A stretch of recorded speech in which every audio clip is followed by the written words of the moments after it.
Assalamualaikum warahmatullahi wabarakatuh. Waalaikumsalam warahmatullahi wabarakatuh. Bagaimana kabarnya semua? Baik, Pak. Nah, alhamdulillah. Sebelum kita memulai pembelajaran, alangkah baiknya kepada ketua kelas untuk membaca doa terlebih dahulu. Siapa yang ketua kelas?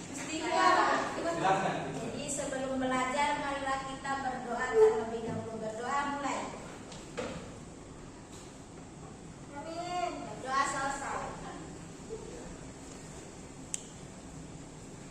Baik adik-adik, sebelum kita memasuki materi, terlebih dahulu saya akan bertanya kepada kalian semua.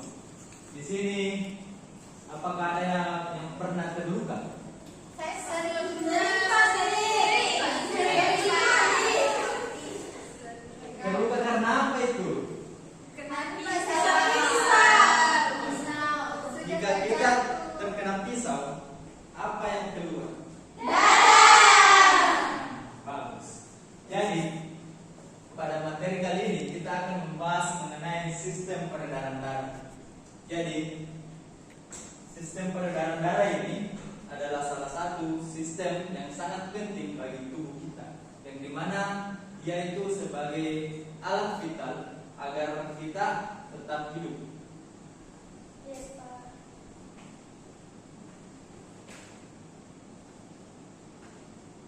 Nah, sistem peredaran darah. Sistem peredaran darah ini melibatkan mengenai tentang komponen darah, alat-alat peredaran darah, kelainan yang terjadi pada sistem peredaran darah.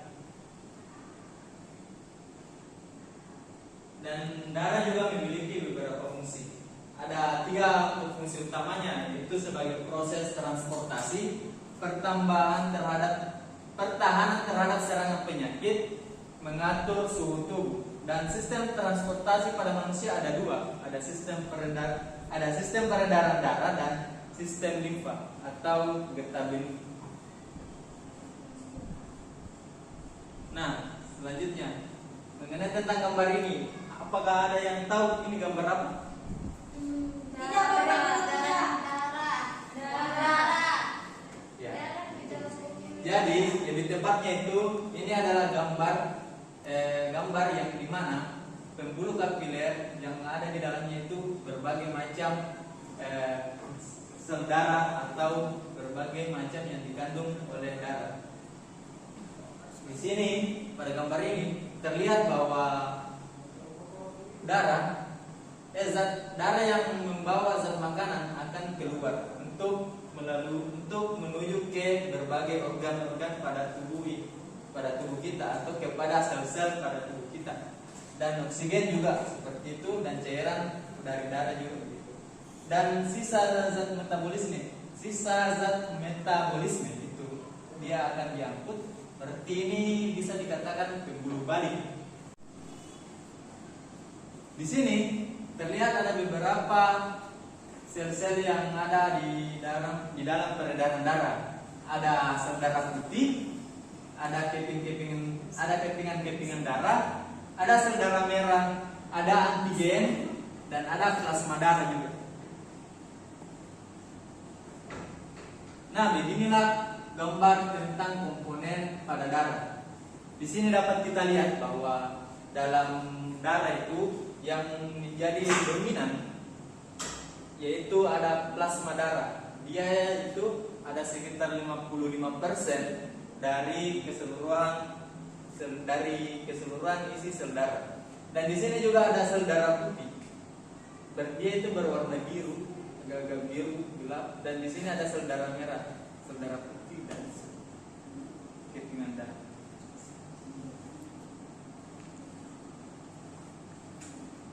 Baik adik-adik, di sini kalian bisa melihatnya bahwa di sini merupakan gambar serta keterangan mengenai tentang ciri-ciri dari darah. Yaitu untuk eritrosit itu adalah sel darah merah.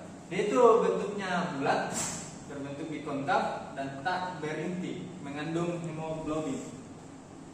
Dan diameternya dia ada sekitar 7,5 nanometer dan ketebalannya ada 2,0 nanometer. Dan fungsi dari eritrosit ini sendiri yaitu dia sebagai transport oksigen dan karbon dioksida.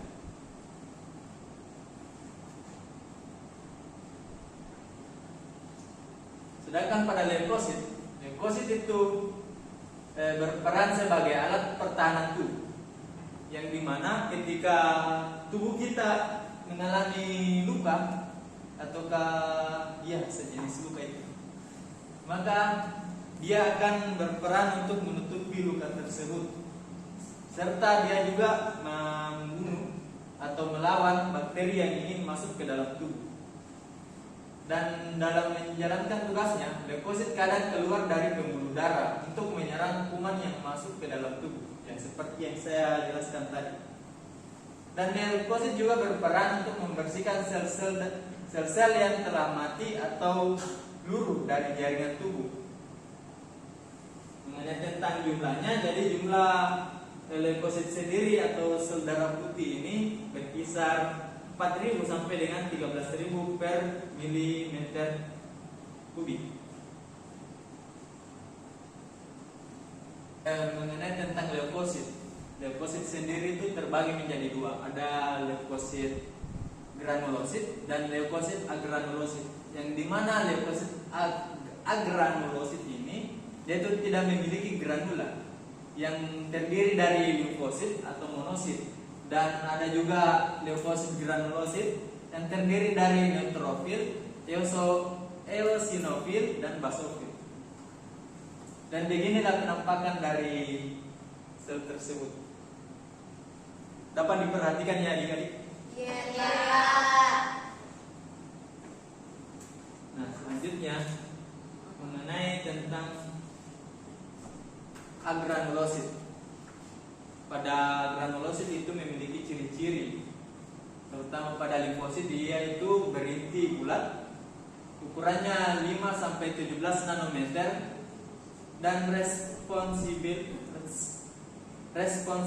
terhadap imunitas spesifik, dan jumlahnya sekitar 20 sampai 45%. Dan untuk yang monosit, yaitu intinya berbentuk seperti ginjal atau kacang seperti pada gambar, dan ukurannya juga sekitar 10 sampai 24 nanometer.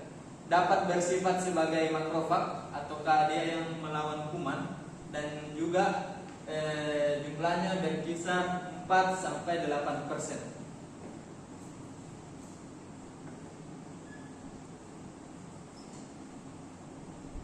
Nah, cukup sekian dari pembahasan saya. Selanjutnya saya akan membagi menjadi 2 kelompok untuk mendiskusikan tentang gejala atau penyakit yang disebabkan oleh darah atau yang disebabkan oleh sistem sirkulasi darah.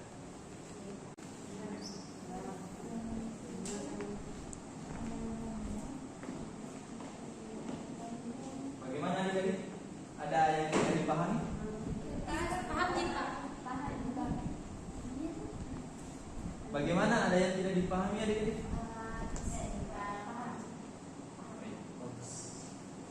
Lanjutkan. Ya, waktu diskusi telah selesai, dan kepada kelompok pertama harap perwakilannya untuk maju. Saya, Pak. Ya, silahkan.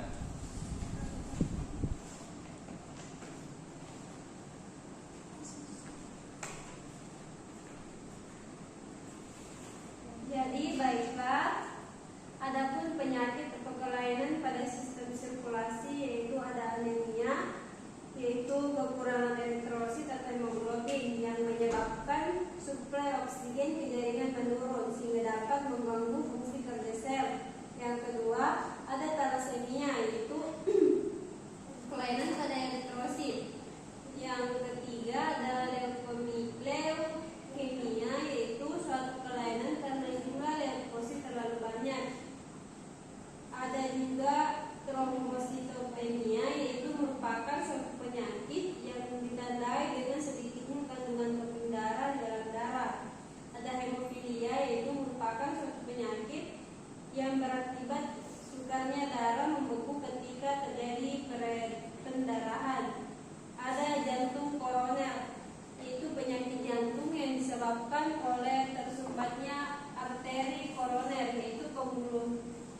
yang menyuplai darah ke jantung. Dan yang terakhir ada hipotensi, yaitu merupakan suatu keadaan yang ditandai dengan tekanan sistol dan diastolnya di bawah ukuran normal.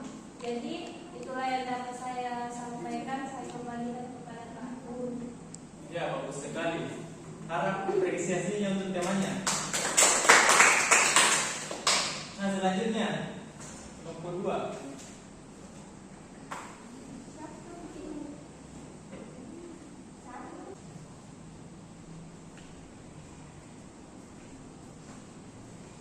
Baik, saya di sini selaku perwakilan dari kelompok 2 akan memaparkan hasil diskusi dari kelompok kami. Adapun penyakit yang ditimbulkan, yang pertama itu flebitis. Nah, flebitis merupakan gangguan pada vena, yaitu berupa radang vena.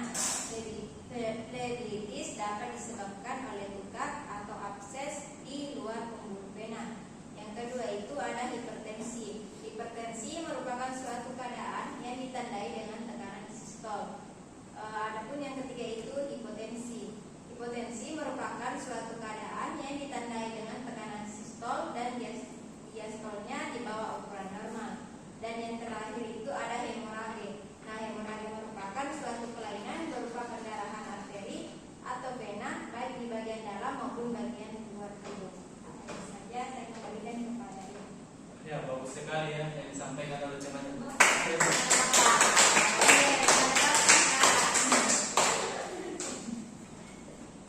Ya, berhubung waktu kita telah usai, jadi di sini saya akan menyampaikan beberapa hal penting mengenai pembelajaran kita kali ini.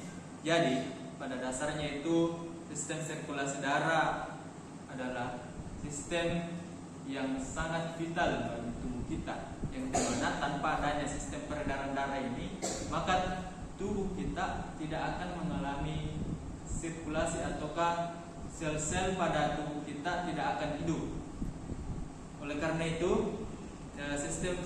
sistem peredaran darah itu disebut sebagai sistem yang penting. Adapun tugas untuk pertemuan yang akan datang, yaitu kalian diharapkan untuk membuat salah satu karya tulis, baik itu makalah ataupun poster untuk pertemuan yang akan datang. Dikumpul ya. Iya, Pak.